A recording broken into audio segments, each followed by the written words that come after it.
Hola, muy buenas noches y bienvenidos. Esto es 2020 y, cómo no, la noticia sin duda de estos días continúa siendo el impacto del coronavirus en nuestro país y en el mundo, ante la expectativa de que llegue pronto una vacuna. Lamentablemente, pensar en una vacuna en corto plazo todavía sigue siendo una suerte de sueño frustrado, porque sabemos que se están haciendo esfuerzos, se están haciendo pruebas, pero todavía hay trabajo por recorrer. Anunciaron incluso un grupo de científicos aquí en el Perú iniciar pruebas en seres humanos, pero esto todavía tomará algunos meses. Y mientras tanto, el mundo va cambiando.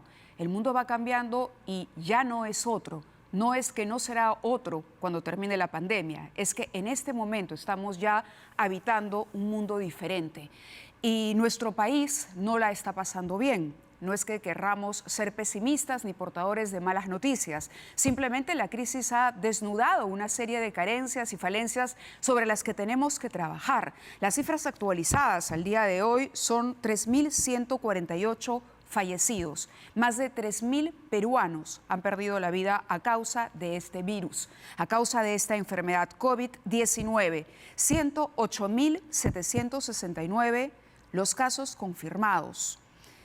Hay 7.455 personas hospitalizadas y 43.587 dadas de alta. Eso quiere decir que hay gente que se está recuperando, hay gente que está venciendo la pandemia. Pero ¿qué está pasando para que el Perú, por ejemplo, elogiado durante la primera etapa por sus medidas desde el gobierno para frenar, reaccionar con una cuarentena rígida, se haya convertido el día de hoy más bien en protagonista de un continente que viene junto a Estados Unidos convirtiéndose en el epicentro de la pandemia a nivel global? ¿Qué está sucediendo con el mundo? ¿Qué está sucediendo con nuestro país? ¿Qué hicimos mal, por ejemplo, versus Colombia o Argentina? ¿O qué condicionó que el Perú esté hoy en esta situación, cuando todavía flota en el aire la incertidumbre de saber si a partir de lunes se levantará la cuarentena o si se levantará con restricciones sobre las cuales seguramente tendremos alguna información en los próximos días?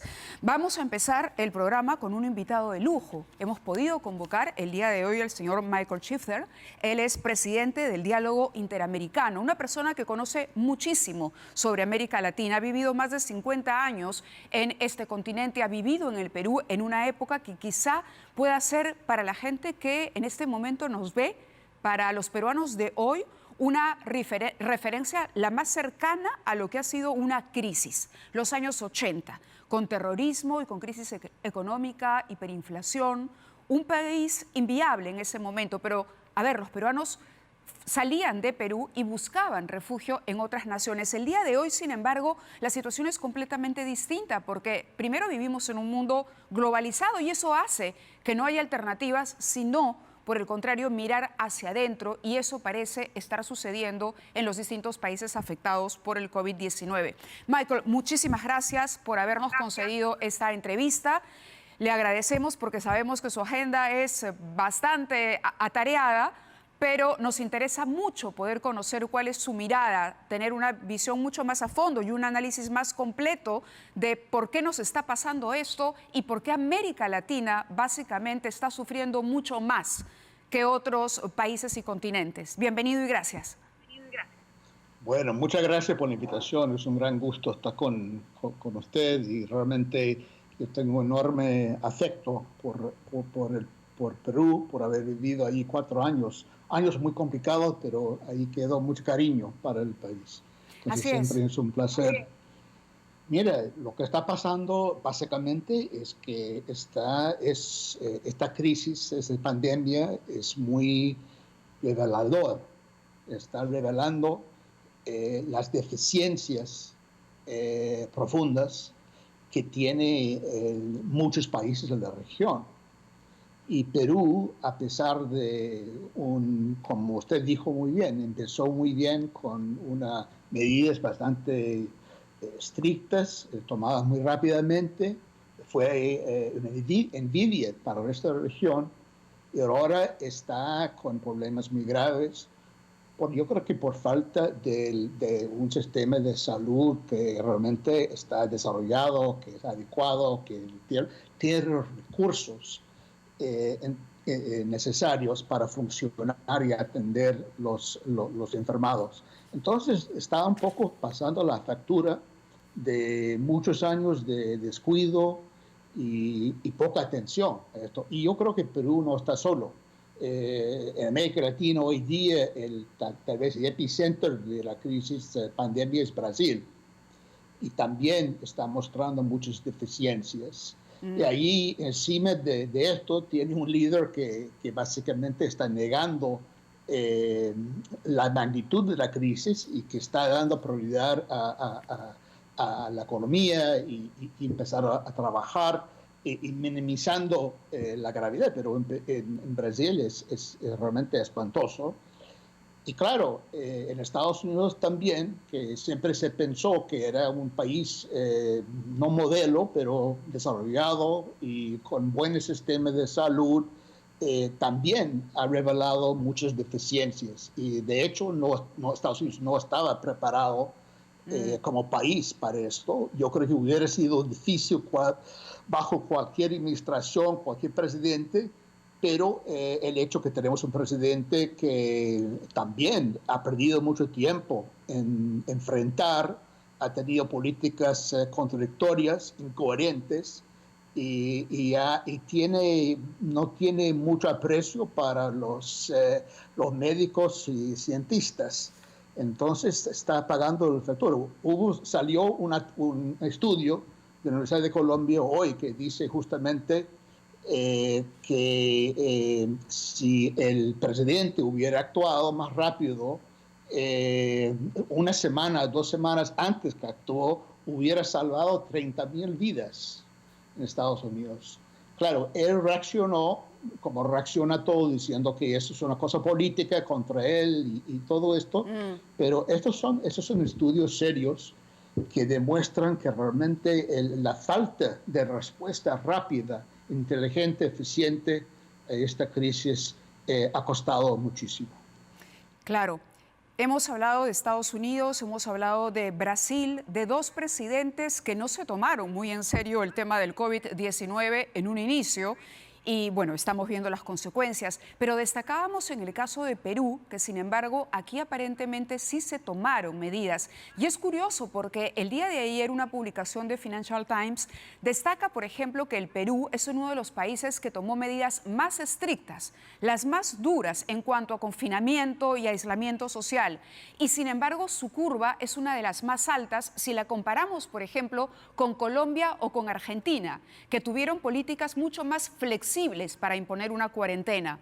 Habló de la desigualdad en América Latina. ¿Cuál podría ser el factor diferencial que habría llevado a nuestro país? Es curioso que yo se lo pregunte desde Lima, pero desde su lectura global de América Latina, ¿por qué cree que Perú ha tenido esta consecuencia que no ha tenido Colombia o Argentina, cuyo presidente en algún momento usted incluso elogia con sorpresa, porque aparentemente Alberto Fernández ha hecho las cosas no tan mal? Sí, no, él ha actuado bien. Yo creo que los 2 ejemplos, para mí, mi perspectiva, mirando a América Latina, los 2 jefes de Estado que actuaron muy bien y rápido fueron el presidente Vizcarra y el presidente Fernández. Pero la diferencia entre 2 países es que Perú es un país con deficiencias más profundas. Entonces, usted puede tomar todas las medidas estrictas necesarias, pero a la larga, si no puede tratar los que están enfermos y no pueden responder a la gente que tiene ese virus, esto va a pagar un costo muy alto. Ahora, el otro factor, yo también leí ese artículo en el Financial Times, no sé tan bien, aún que el presidente tomaba medidas muy estrictas y muy rápidas, hasta qué punto realmente la gente respetaba y obedecía todas las reglas y todas las pautas que estableció el gobierno. Esto, yo creo que hay algunas historias que no cumplió, digamos, con lo que era las instrucciones, las pautas y todo en la política. Y eso también, yo vi muchas fotos en Perú de gente que estaba muy cercana uno al otro, al otro, y esto también no tomaron distancia social, y esto también ha pagado un costo. Entonces, yo creo que el presidente Vizcarra lo hizo bien, pero ahora viene las dificultades de un país que está muy complicado y con estructuras deficientes. Argentina tiene sistema de salud mejor, y Colombia también. Entonces yo creo que en el fondo Perú sigue siendo un país, a pesar de su manejo económico impresionante, envidia de América Latina, los temas de pobreza, el tema de desigualdad, el tema de deficiencias en la capacidad del Estado, del gobierno, a todos niveles. Yo creo que eso es lo que explica en gran medida lo que está pasando y sufriendo el país. Claro. Usted habló de América Latina como la segunda región más desigual en el mundo. Dentro de América Latina diría que Perú es uno de los países más desiguales, donde hay una mayor distancia entre ricos y pobres. Sí, yo creo que en general es la región más desigual del mundo. Bueno, después de África, es otro Sub-Sahara África, pero claro, Perú es uno de los países más desigualdades. Brasil también es muy desigual. Colombia también hay altos niveles de desigualdad, pero digamos, la capacidad del Estado para ofrecer servicios a la gente es un nivel un poco más desarrollado, un poco más alto.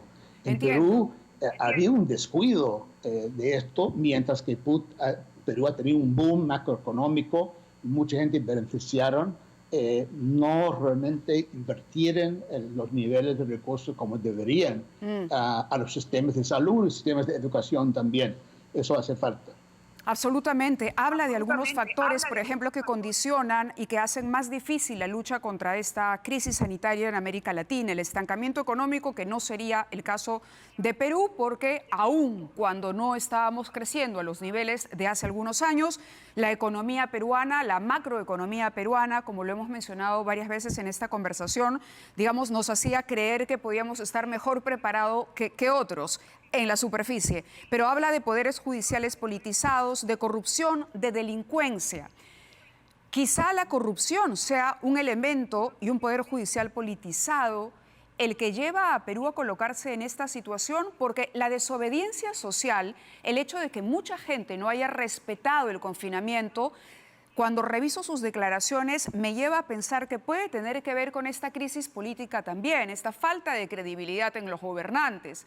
Todos los gobernantes, decía usted, vivos, exgobernantes vivos del Perú, están envueltos en casos de corrupción. Esperemos que Vizcarra no siga la misma línea, pero hay un deterioro de la autoridad y de la legitimidad frente al sector social, frente a la población. Así es, y yo creo que Perú, si usted mira las encuestas en América Latina, en cuanto a confianza, instituciones políticas, poder judicial, los partidos políticos, lo que sea, Perú es siempre lo peor. Es el más bajo de todos los países. ¿El más bajo? Más bajo, sí. Niveles de confianza en instituciones judiciales, políticos. Usted compara con Colombia, con Chile, con otros países, Perú es más bajo. Es 10%, 14%, una cosa así. Cuando habla de instituciones, perdóneme Michael la interrupción, cuando habla de instituciones, ¿estamos hablando en cuáles? ¿El gobierno central únicamente o se refiere, por ejemplo, al gobierno central, al Congreso también, al Poder Judicial? Congreso, gobierno central, sí. Yo no creo que es gobierno local, es gobierno central y Congreso, partidos políticos. Yo creo que eso está, si usted mira Latinobarómetro y Américas Barómetro y otras encuestas, y es impresionante porque como al mismo tiempo tiene crecimiento económico admirable, envidiable, pero niveles de confianza en esas instituciones está bajísimo. Está bajísimo comparado con otros países. No es muy alto en cualquier país, o sea, es un problema. No quiero decir que no es un problema en otros países, pero Perú es más bajo que otros países. Es más bajo. Acá hay un problema de institucionalidad grave que también sería un factor. Ahora, seguramente así como vio las imágenes de mucha gente que no respetaba las normas impuestas por el gobierno, también ocurrió algo que consideramos es un factor muy local, a diferencia de otros países, el centralismo en la ciudad de Lima. Aquí lo que hubo es una suerte de espejismo de bonanza limeña, si se quiere. Mucha población del interior radicaba en Lima, pero con lo mínimo para subsistir, pero no tenía, digamos, un respaldo económico que le permitiera sostenerse económicamente más allá de lo inmediato. Y esto lo que provocó es que muchísimas personas al inicio, en las primeras semanas del confinamiento, se trasladaran y salieran en éxodos masivos hacia los lugares de origen, volvieran a la familia en el campo, donde al menos tenían un pan que llevarse a la boca, porque Lima es esta ciudad moderna, donde el dinero circula, pero aparentemente no se queda y no resuelve pobreza estructural. Así, bueno, ese es el fenómeno que hemos visto en muchas partes del mundo, ¿no? La esperanza que ofrece las ciudades grandes, ¿no? Oportunidades, trabajo, empleo, todo esto. Y entonces la gente tiene expectativas y con esta crisis es obvio que fue imposible cumplir y satisfacer esas esperanzas. Entonces sí, hay un éxito afuera para regresar a su lugar regional, pero Claro. lo que he leído, y usted me corrige porque conoce mucho mejor, que hay un problema en eso, porque mucha de la gente, incluso de los pueblos de donde venían, ahora piensan que como son de Lima, y hay más posibilidades que tiene el virus. Exacto, Entonces quieren tomar distancia de los que están saliendo de Lima, volviendo a su lugar de origen. exacto. Y esto presenta cierta tensión, ¿no? Como casi un rechazo de los que están volviendo a su lugar. Claro, una estigmatización. La CEPAL ha dicho que este COVID-19 va a dejar más pobres, pero también más ricos. Ha dicho cerca de 12 millones se sumarán al desempleo.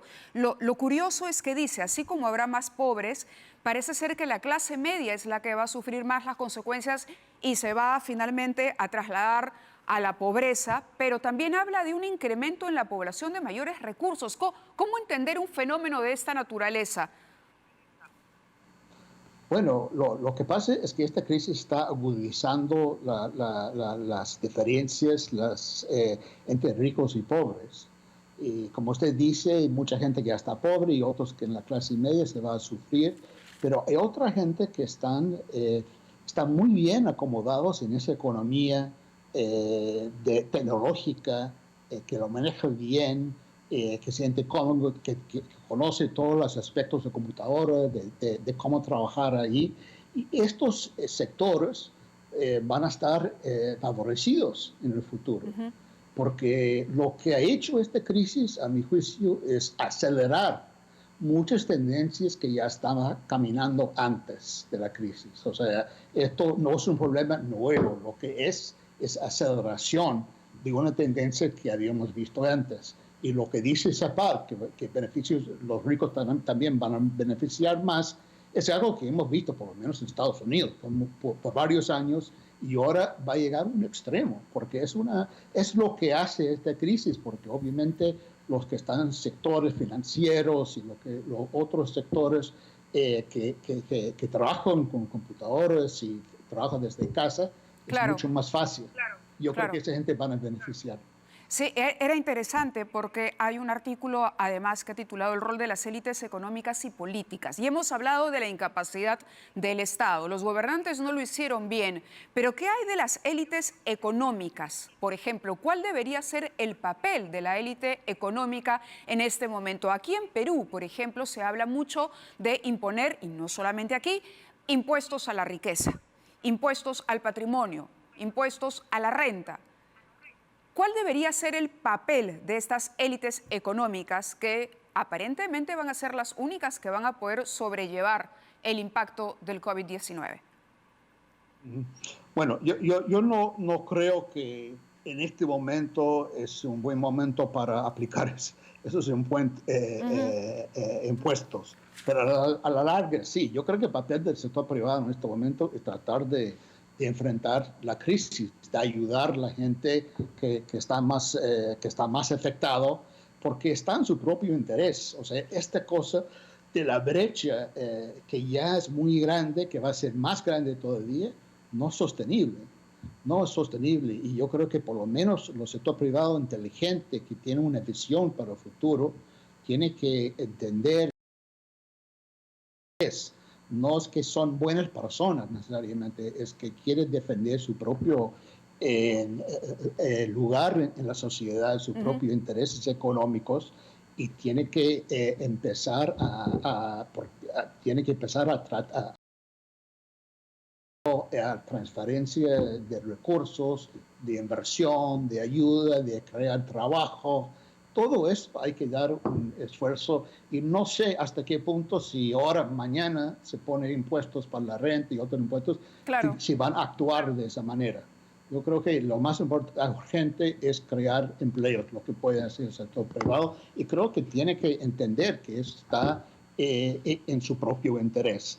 Para el largo plazo hay que tener cambios fundamentales. Yo creo que el Estado tiene que asumir un papel más importante. Yo creo que hay muchos países, entre ellos Perú, que han beneficiado mucho con el mercado y con la inversión, pero lo que esta crisis demuestra de manera muy clara es que esto no es suficiente, que hay que tener instituciones, que hay que tener sistemas de salud, de educación que funcionan y que llegue a toda la gente. Porque creo que es un bomba de tiempo. Si sigue de esta manera y hay una miopia por parte del sector privado, yo creo que en algún momento se van a pagar un costo muy alto. Sí, tengo tres preguntas porque el tiempo vuela. Una de ellas era el tema del impacto de la economía china, por ejemplo, y América Latina. China ha sido comprador de materias primas. Las materias primas hoy, digamos, los precios no son los mejores, no son los de la bonanza que vivimos hace algunos años. ¿Cuánto podría tardar la recuperación y el intercambio comercial, digamos, entre China y América Latina? ¿Podríamos tener la esperanza de que esta podría ser una salida o un alivio para países caracterizados por la explotación y exportación de recursos de esa naturaleza, commodities? Cobre, hablemos de la minería, por ejemplo. Sí, yo creo que es un error, a mi juicio, pensar que China va a ser la solución mágica y va a restartar las economías de América Latina como hizo en la crisis financiera del 2008-2009. No es lo mismo. China también ha pasado un momento difícil, tiene menos crecimiento. Por cierto, es un actor fundamental en la compra de commodities en la región, pero yo creo que si uno realmente cree que esto va a ser la salvación de América Latina, está equivocado. Yo creo que hay que tener un punto de vista más, digamos, mesurado, diciendo que sí es importante, pero no se puede contar que China se va a salvar la región. Claro. Hoy día es distinto con el 2008 y 2009, que fue diferente. Sí, claro. Y bueno, y junto a China también está el papel que va a desempeñar Estados Unidos. Estamos hablando de una crisis global, mundial, que está obligando a los países a solucionar primero sus temas internos antes que empezar en colaboración internacional. Y eso complica todavía más el panorama. O sea, Trump no va a tener una política abierta hacia América Latina. Todo indica que por ahí no va. Así es. Bueno, eso es una, digamos, una diferencia enorme. Sí. Tal vez lo más importante entre 2008 y 2009, donde sí hubo un esfuerzo multilateral, global, para enfrentar eso conjuntamente con el G20, con otros mecanismos, y hoy día no hay nada. Claro. Es cada país está mirando cómo se resuelve por su propio lado, y hay una falta de cooperación a nivel regional, pero a nivel global también, no solo América Latina. Yo creo que no se ve esto en ninguna parte del mundo.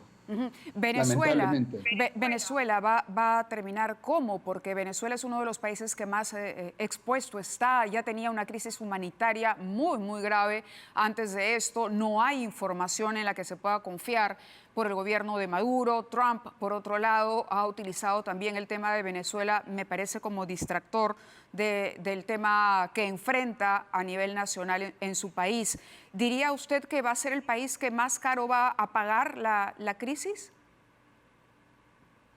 Yo creo que sí, porque es una emergencia dentro de una emergencia. O sea, antes de pandemia ya era una emergencia. Claro. Ya la cosa es, porque no solamente hay un colapso del sistema de salud en Venezuela, es que no hay agua, no hay nada, no hay jabón, o sea, no encuentra nada. Es un país totalmente destruido en todo su aspecto, no solamente de democracia destruido, la economía destruida, pero todo está destruido.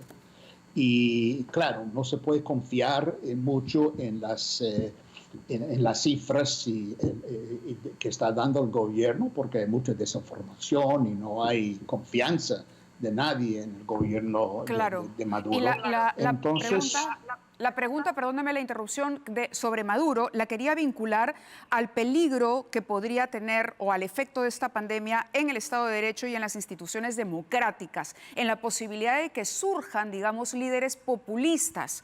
Y me refiero a ese impacto. Nosotros tenemos elecciones el próximo año. Trump enfrenta una reelección. Yo no sé qué posibilidades tenga de ganarla, pero ¿habría una tendencia, diría usted, de los gobiernos o de las candidaturas o de los sistemas a mirar hacia líderes mucho más populistas que en otros momentos, debido justamente a la situación de desesperanza en la que hay? ¿Es un caldo de cultivo para que surjan regímenes autocráticos? Bueno, yo creo que es una posibilidad. Y hay un riesgo en ese sentido, y tal vez el ejemplo para mí preocupante en América Latina ha sido Bukele, el presidente de El Salvador, donde realmente ha tomado algunas medidas, me parece, extremas, no necesarios y que no son democráticos. Entonces, esto presta para ese tipo de populismos que promete mucho, pero por otro lado hay que reconocer que por lo menos en Estados Unidos, y creo que en Brasil y creo que en Europa también, los líderes que lo están haciendo bien a nivel local, a nivel estatal, que son competentes, eficientes, nada populistas, dicen las cosas como son, tiene 80% de apoyo.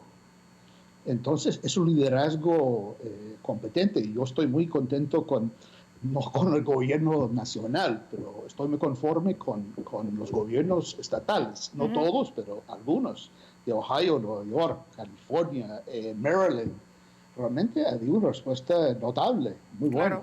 Claro. No se puede acusar el gobernador de ser populistas. No, le preguntaba por este lado del mundo, pero tengo que cortar. Michael, muchas gracias por haber estado con nosotros, por darnos una mirada mucho más global y profunda de lo que estamos viviendo en este lado del planeta. Un gran placer, muy amable. Gracias. Muy buenas noches. Y nosotros hacemos una pausa, pero tenemos más invitados. Va a estar Farid Matuk para hablar de esta supuesta meseta a la que habríamos llegado, pero también estará con nosotros el ex vicepresidente y empresario Raúl Díez-Canseco. Con ellos regresamos.